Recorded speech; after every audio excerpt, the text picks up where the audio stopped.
Eh bien, bonjour à tous et bienvenue dans cette nouvelle vidéo. Alors, je suis ravie de vous accueillir parce que, il s'agit de la vidéo concernant l'article de blog que j'ai publié jeudi dernier et jeudi dernier, c'était le 14 juillet.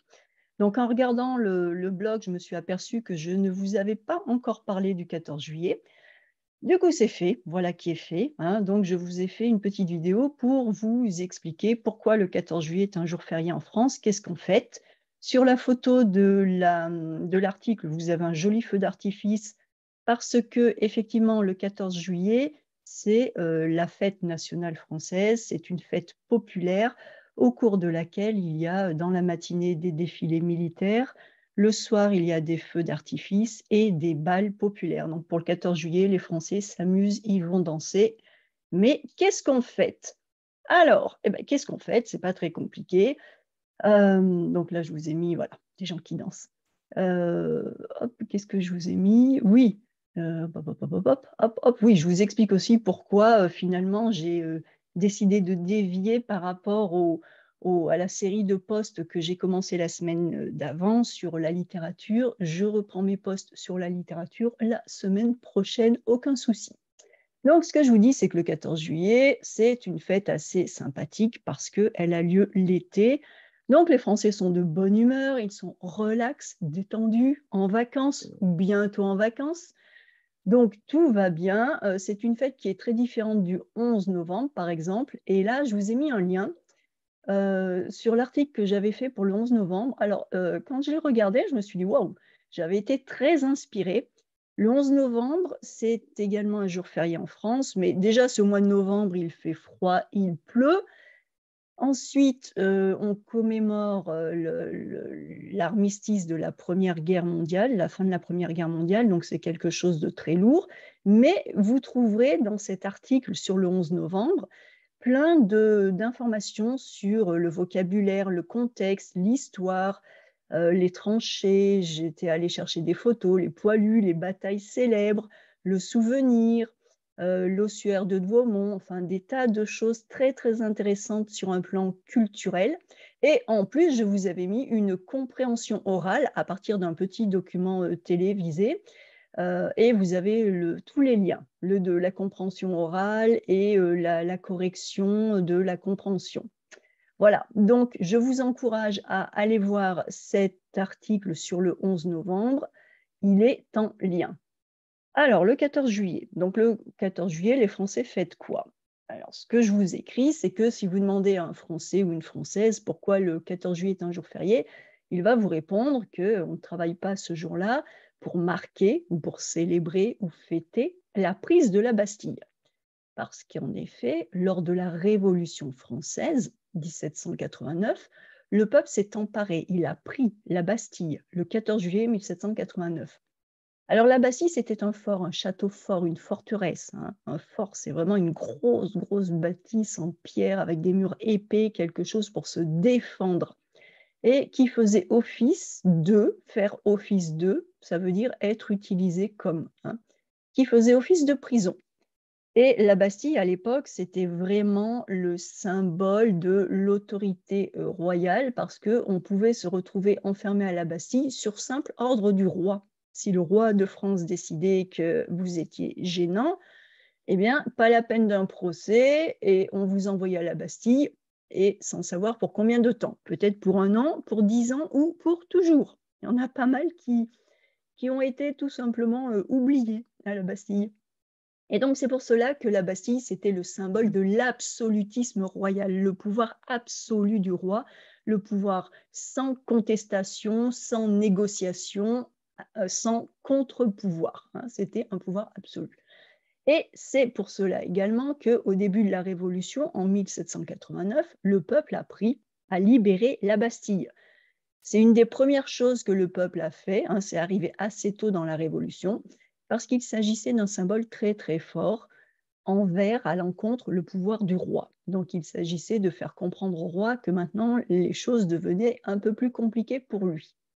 Donc ça, c'est la petite histoire du 14 juillet et c'est ce que j'étais partie pour vous raconter, parce que bien sûr, en bonne française que je suis, j'étais convaincue que le 14 juillet célébrait uniquement la prise de la Bastille.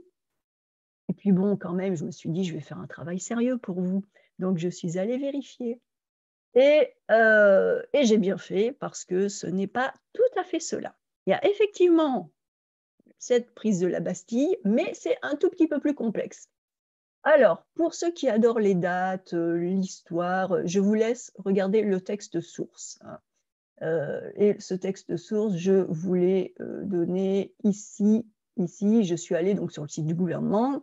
Le 14 juillet, histoire d'une fête nationale. Donc ici, on voit la photo justement du défilé du 14 juillet, l'Arc de Triomphe au fond. Donc on est sur les Champs-Élysées, le défilé à Paris. On voit les traces bleu, blanc, rouge laissées par des avions parce que très souvent la patrouille de France, hein, ces petits avions de voltige aérienne de spectacle, les avions passent au-dessus de Paris et font une démonstration de voltige aérienne. Donc là, on a une photo du 14 juillet. On a l'histoire du 14 juillet que je suis allée voir, effectivement, avec le 14 juillet 1789, la prise de la Bastille. Et puis, on voit arriver un 14 juillet 1790, date de la Fédération.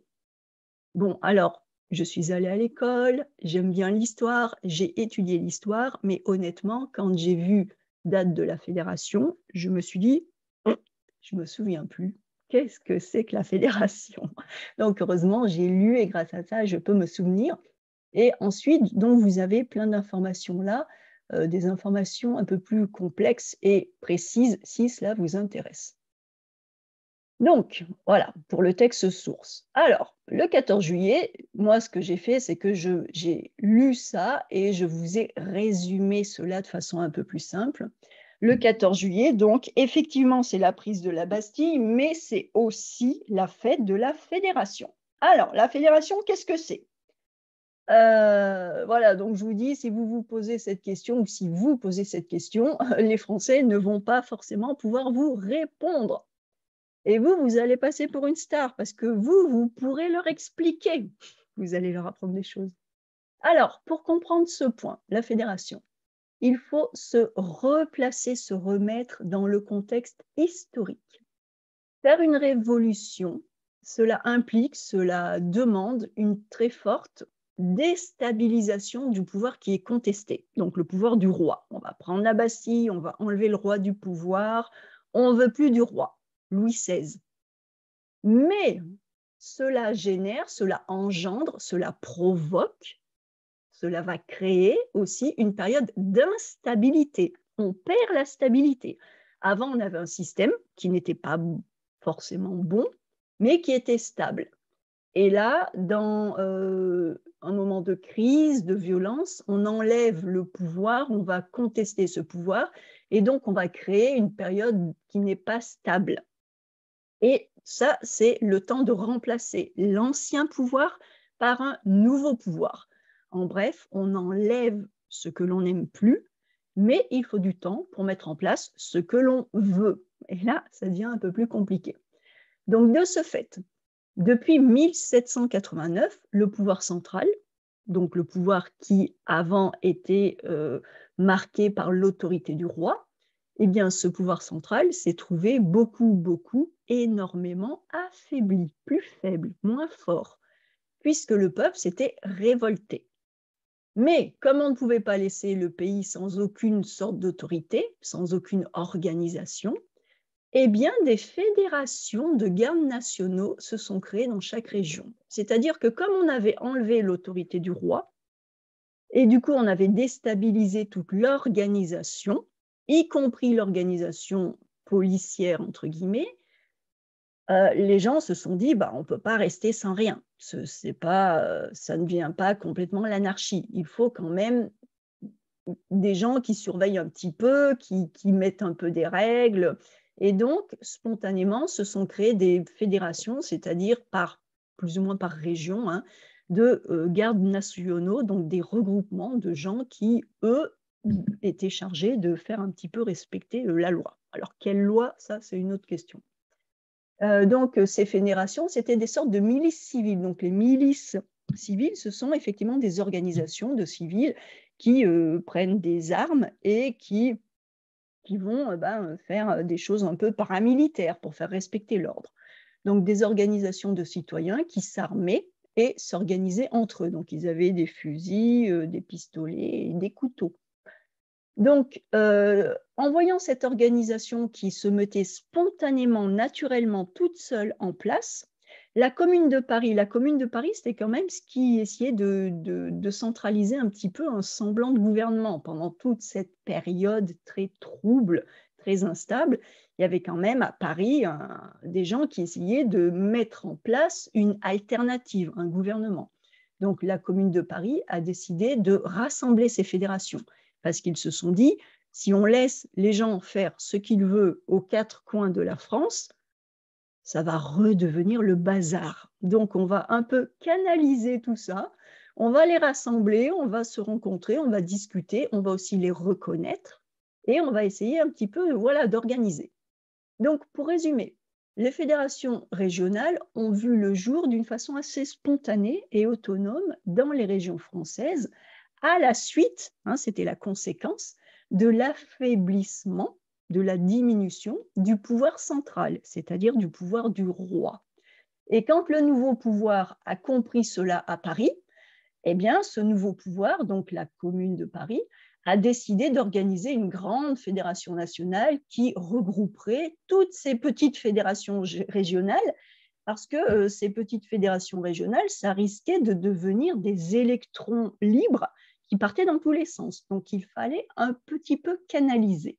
Donc, le pouvoir a également décidé d'organiser cette rencontre de toutes les fédérations le 14 juillet 1790. Donc, 14 juillet 1789, prise de la Bastille.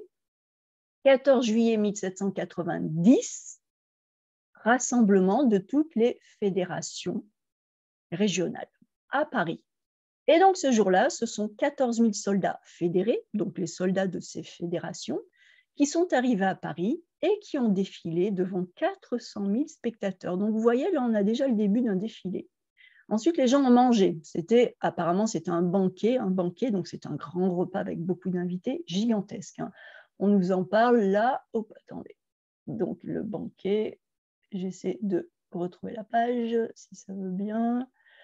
Hop là,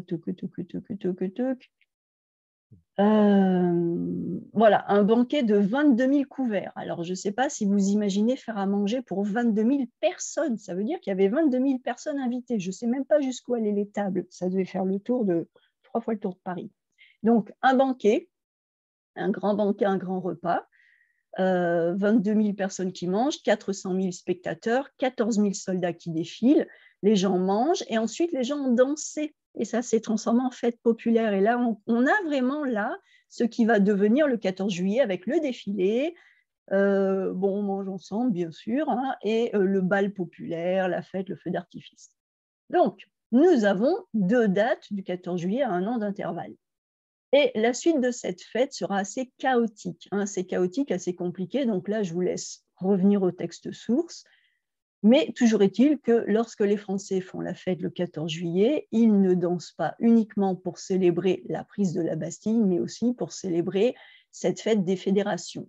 Donc, je vous renvoie au texte. C'est la partie « Le parcours d'une fête républicaine ». Et vous verrez que c'est très compliqué, c'est plein de choses, et c'est très compliqué parce que, comme je vous le dis, la Révolution française a enlevé un pouvoir, le pouvoir absolu, qui était un pouvoir injuste, qui était un pouvoir qui écrasait le peuple, mais qui était un pouvoir stable depuis assez longtemps. C'est un pouvoir qui fonctionnait. Et donc, en enlevant ce pouvoir, du coup, le peuple a essayé de décider ce qu'il allait mettre à la place. Et là, c'est devenu plus compliqué. Donc, je vous propose, je suis allée voir des choses, j'ai trouvé des choses assez simples. Ça s'appelle une frise, ça vous donne la chronologie du 19e siècle en France. Donc, ici, là, 1789, la Révolution, prise de la Bastille. Ensuite, vous voyez que donc on a enlevé le roi parce qu'on n'en voulait plus. Période trouble, au 19e siècle, on a eu un empire, Napoléon Ier. Ensuite, on a eu la Restauration, on a remis un roi, on a remis un deuxième roi, Louis XVIII et Charles X. Charles X a abdiqué, c'est-à-dire il a renoncé au trône. mais on a mis un autre roi, qui était un roi qui était un peu plus libéral, un peu plus qui penchait un peu vers un peu plus vers la République, un petit peu, mais bon, il était quand même roi, Louis-Philippe. Ensuite, on a justement ce roi Louis-Philippe a permis de faire la transition vers la Deuxième République, parce qu'on avait eu la Première République là. Vers la Deuxième République, 1848-1851, 3 ans. Et ensuite, qu'est-ce qui revient? Bing, un empire, Napoléon Bonaparte, empire, un empereur. Et ensuite, alors on a une guerre franco-prussienne, la Prusse, c'est ce qui allait devenir après l'Allemagne. La Prusse, c'est ce qui était l'ancêtre un peu de l'Allemagne. Et donc les Français et les Allemands se battaient déjà depuis très longtemps. Et donc il y a une défaite, fin de l'Empire, et hop, on remet une Troisième République. Donc vous voyez que ce 19e siècle, on a République, Empire, Roi, Roi, République, Empire, République, c'est un bazar sans fin. Ça montre bien l'instabilité qui a été déclenchée par la Révolution à la fin du XVIIIe siècle. Je vous ai donné une autre frise ici, voilà, comme ça vous avez les noms. Premier empire, c'est Napoléon Ier. Deuxième empire, c'est Napoléon Bonaparte. Voilà, je vous redonne une autre frise. Vous choisissez celle qui vous intéresse le plus. Et dans le document que je vous ai donné, là, vous verrez qu'effectivement, les dates bougent beaucoup, les dates changent beaucoup, mais c'est parce qu'au niveau politique, ça n'arrête pas de changer. Le 19e siècle est une période extrêmement instable en France. Donc, voilà. Voilà pour cette explication que je voulais vous la donner parce que ça vous permet d'avoir du vocabulaire, ça vous permet de comprendre ce 14 juillet, mais ça vous permet aussi d'avoir une petite vision sur la Révolution française, ce 19e siècle, toutes ces choses-là. Donc j'espère que ça vous aide à progresser, bien sûr, et j'espère que vous avez bien profité de ce 14 juillet, que vous avez pu vous amuser, que vous avez pu aller danser, aller au bal, faire plein de choses. Et bien, sur ce, je vous souhaite une très bonne semaine et je vous retrouve très bientôt pour de nouvelles aventures linguistiques.